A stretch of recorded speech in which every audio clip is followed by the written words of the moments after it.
con mi compañera Luisa Camila Monroy y yo, Andrea Camila Arroyo, les vamos a venir a exponer el caso de mujeres víctimas de tortura sexual en Atenco, en México. Para esto, dividiremos la presentación en 4 partes. En la primera, diremos los sucesos, seguidos por las acciones del Estado. En tercer lugar, las conclusiones y reparaciones. Y por último, haremos un análisis de este. Pues para introducirlos en el caso, la Policía Municipal de Texcoco y San Salvador de Atenco, la Policía Estadual del Estado de México y la Policía Federal Preventiva adelantaron operativos en los municipios de San Salvador de Atenco, Texcoco y en la carretera de Texcoco-Lechería para reprimir manifestaciones que se llevaban a cabo en dichos municipios. Esto fue en 3 y 4 de mayo del 2006. Durante esto se realizó la detención de 11 mujeres víctimas, las cuales fueron Yolanda Muñoz Diosdada, Norma Ide Jiménez Osorio, María Patricia Romero Hernández, Mariana Selvas Gómez, Georgina Edith Rosales Gutiérrez, Ana María Velasco Rodríguez, Suelen Gabriela Cuevas Jaramillo, Barbaría Italia Méndez Moreno, María Cristina Sánchez Hernández, Angélica Patricia Torres Linares y Claudia Hernández Martínez. Durante esto, ¿qué pasó? Durante su detención y mientras eran trasladadas e ingresadas al Centro de Readaptación Social Santiaguito, fueron sometidas a distintas formas de operación sexual, violencia y tortura. La violencia en contra de las mujeres por parte de los policías que las detuvieron en general incluyen violencia verbal, golpes, jalones de cabello, abuso sexual, manoseo de senos y vagina, en algunos casos violencia sexual. En ciertos casos introdujeron dedos y otros objetos en sus vaginas y o anos. También observaron violencia y fueron obligadas a hacer sexo oral en ciertos casos también. Al llegar a ser preso, sufrieron violencia por parte de los médicos, que en algunos casos las obligaron a desnudarse frente a grupos de personas, delante de 4 o más médicos, y además se negaron a realizar la práctica de exámenes ginecológicos y reportaron la violencia sexual ejercida por parte de los policías. Por esto, se iniciaron investigaciones penales ante primero la jurisdicción estatal del Estado de México y la jurisdicción federal por medio de la Fiscalía Especial para la Atención de Delitos Relacionados con Actos de Violencia Sexual contra la Mujer por dichos casos. Bueno, a continuación vamos a hablar acerca de qué hizo el Estado. Se llevaron diferentes procesos a cabo en contra de los policías tanto federales como estatales, en contra de los médicos y en contra del personal de ese preso, pero hubo diferentes fallas en los procedimientos, en la mayoría de casos hubo absoluciones o prisión preventiva y por medio de apelaciones ralentizaron como los procesos, generando que estos no pudieran llevar a cabo como su cometido. Ahora bien, hoy en día pues muchos de estos policías no lograron como ser llevados ante la ley por medio pues, de la ley federal ni estatal, y pues bueno, fue como un proceso muy precario por parte del gobierno. Ok. Por parte de los derechos que se violaron en este caso, tenemos el artículo 3 y el artículo 5 de la Convención sobre las eliminaciones de todas las formas de discriminación de la mujer. Y además de esto, podemos ver relaciones al derecho a la libertad personal y garantías judiciales, integridad personal, de la vida privada, el principio de igualdad y las prohibiciones de discriminación y de tortura. También las garantías judiciales y protección judicial de igualdad fueron violadas, además de la obligación de adoptar disposiciones de derecho interno. Bueno, a continuación vamos a hablarles acerca del fallo de la Corte Interamericana de Derechos Humanos. En primer lugar, tenemos las conclusiones de la Corte. Bueno, en primer lugar, se determina que el uso de la fuerza por parte de las autoridades policiales al momento de detenerlas no fue legítimo ni necesario, pero además fue excesivo e inaceptable por la naturaleza sexual y discriminatoria de las agresiones sufridas. También que el uso indiscriminado de la fuerza por parte del Estado, en este caso, resultado de una ausencia de regulación adecuada, una falta de capacitación de los agentes, la supervisión y monitoreo ineficiente del operativo y una concepción errada de que la violencia de algunos justificaba el uso de la fuerza contra todos. Implicó violaciones de los artículos 5 y 11 de la Convención en relación con los artículos 1.1 y 2 del mismo tratado, en perjuicio de las 11 mujeres. Se concluyó que en relación con 7 de las 11 mujeres víctimas del caso, el Estado había vulnerado el derecho de reunión al hacer un uso excesivo de la fuerza para reprimir las manifestaciones. Las 11 mujeres sufrieron violencia sexual por medio de agresiones verbales y físicas con connotaciones y alusiones sexuales. 7 de ellas también fueron víctimas de violaciones sexuales, en tanto parte de los abusos sufridos incluyó la penetración de su cuerpo con alguna parte del cuerpo de los policías o algún objeto. Todas fueron víctimas de tortura por el conjunto de abusos y agresiones sufridas, incluyendo pero no limitándose a las violaciones sexuales, debido a la intencionalidad y severidad del sufrimiento infringido, así como el propósito de humillación y castigo desplegado por los agentes policiales al momento de llevarlo a cabo. Finalmente, se consideró que la violencia sexual y torturas ejercidas, tanto físicas como psicológicas, en contra de las 11 víctimas, además constituyeron discriminación por razones de género en violación de la Prohibición General de Discriminación consagrada en el artículo 1.1 de la Convención Americana.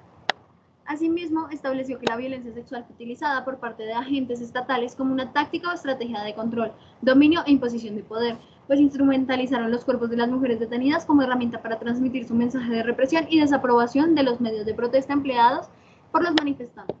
La Corte determinó que existieron retrasos en las investigaciones que obedecieron a la inactividad de las autoridades y la falta de actuación diligente de las autoridades encargadas de la investigación. Por lo tanto, concluyó que el Estado vulneró el plazo razonable en perjuicio de las 11 mujeres víctimas del presente caso. Por último, la investigación de la tortura y violencia sexual cometida contra las mujeres víctimas del caso no fue conducida con una perspectiva de género de acuerdo a las obligaciones especiales impuestas por la Convención de Belém do Pará, y por el contrario se caracterizó por un trato estereotipante y revictimizante, lo cual violó el deber de respetar y garantizar sin discriminación los derechos contenidos en la Convención Americana. Siguen las reparaciones. Ok. En cuanto a las reparaciones, podemos destacar 9 de estas. La primera es continuar a iniciar investigaciones amplias y sistemáticas y minuciosas que sean necesarias para determinar, juzgar y en su caso sancionar a los responsables de las víctimas. En segundo, tenemos que brindar la forma gratuita en tratamientos médicos, psicológicos y psiquiátricos según lo requerido. En tercer lugar, tenemos que realizar un plazo de 6 meses a partir de la notificación de la sentencia, las publicaciones ordenadas. Como cuarto, tenemos que realizar un acto público de reconocimiento de responsabilidad y disculpas públicas a nivel internacional. Como quinto, es crear un plan de capacitación de oficiales de Policía Federal del Estado de México, estableciendo un mecanismo de monitoreo y fiscalización para medir y evaluar la efectividad de las políticas existentes en materia de renovar una beca a 3 de las víctimas, que son Angélica Patricia Torres Linares, Claudia Hernández Martínez y Suelen Gabriela Cuevas Jaramillo, para que hagan estudios superiores, sean técnicos o universitarios. En séptimo lugar, tenemos que elaborar un plan de fortalecimiento calendarizado del mecanismo de seguimiento de casos de tortura sexual cometido por mujeres. En octavo lugar, tenemos que pagarle las cantidades fijas por concepto de indemnización por daños materiales o inmateriales. Y por último, vemos que es necesario reintegrar el Fondo de Asistencia Legal de Víctimas de la CIDH, la suma erogada durante la tramitación de este caso. Y pues eso sería en cuanto al caso. Ahora vamos a pasar a hacer el análisis de este. Como primer lugar tenemos la relación del caso con el género, en la cual pues les trajimos como esta cita del texto de Jaramillo, el cual dice que el trato del individuo recibible socialmente depende de la percepción que socialmente, valga la redundancia, se tiene de él, y esta percepción responde a lo que se espera de él según el sexo. Entonces, pues esta cita la trajimos porque primero nos parece importante hacer la diferenciación entre género y sexo, y la segunda es la relación entre hombre y mujer y femenino y masculino. Socialmente hablando, hemos construido el género femenino como algo más apelado hacia la delicadeza, la belleza y la tranquilidad, y por otro lado, lo masculino lo tenemos como algo más violento, más brusco, más competitivo. Durante la historia hemos construido una sociedad patriarcal, la cual ha enaltecido la supremacía de lo masculino. En esta sociedad tenemos como esta dicotomía donde se ejerce una dominación como fin último, donde un sexo se impone para subordinar a otro, en este caso el hombre a la mujer, por lo que vemos relaciones de posesión, que lo veremos más allá en la siguiente diapositiva, porque nos pareció bastante importante resaltar que los abusadores no solo fueron hombres, sino también eran oficiales del Estado, lo cual les daba cierto cargo de autoridad, del cual también podían abusar. Entonces esto nos lleva a pensar en la violencia patriarcal relacionada con la militar, donde existe una relación en el sistema militar y patriarcal, donde ambos utilizan esta dicotomía de sujetos, en el militar amigo-enemigo y pues en el patriarcal hombre-mujer, como base de dominación del uno sobre el otro. Entonces tenemos estos 4 declaraciones. La primera, la cultura patriarcal como base de la cultura militar, como ya hemos dicho, como por los valores que son más agresivos con una respuesta más violenta. El segundo es el cuerpo de la mujer visto como un botín de guerra, que va muy enlazado con el tercero, que es el control sobre la mujer como forma de dominación. Entonces, cuando se dice lo de la mujer vista como botín de guerra, es que se considera un trofeo, se considera algo para saciar deseos de esta dominación y subordinación de lo masculino sobre lo femenino.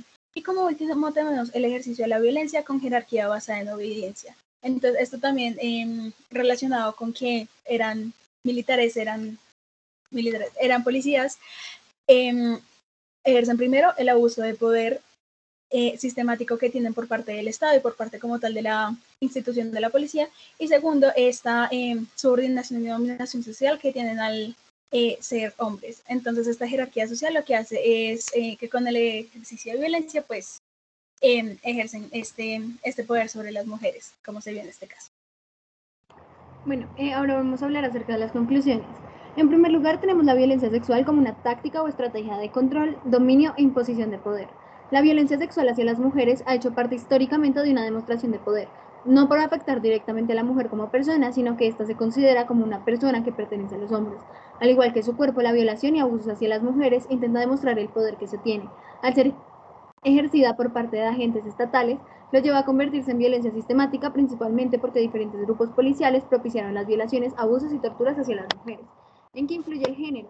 La violencia sistemática ejercida históricamente hacia la mujer, promoviendo el poder de los hombres y por debajeando a las mujeres, es observada en este caso. Los policías, al ejercer esta violencia sexual, física y verbal en contra de las mujeres detenidas, nos permite observar cómo buscan demostrar su poder y hacer ver quiénes mandan. Por último, tenemos la violencia sistemática. ¿Por qué hablamos de violencia sistemática? Después de los abusos, torturas, violaciones sexuales ejercidas, el sistema continúa ejerciendo esta violencia. El personal médico, el personal de ese preso, no prestan atención y deciden no realizar reportajes sobre los hechos. Ahora bien, ¿dónde queda la justicia? La justicia fue ineficiente, permitió que el proceso se alargara y en algunos casos no se cumpliera lo que se debía hacer. Esto nos lleva a preguntarnos cuántos otros casos de violencia, torturas y violaciones sexuales habrán quedado en la impunidad. Referencias Pues finalmente estas son las referencias que usamos y no, muchísimas gracias.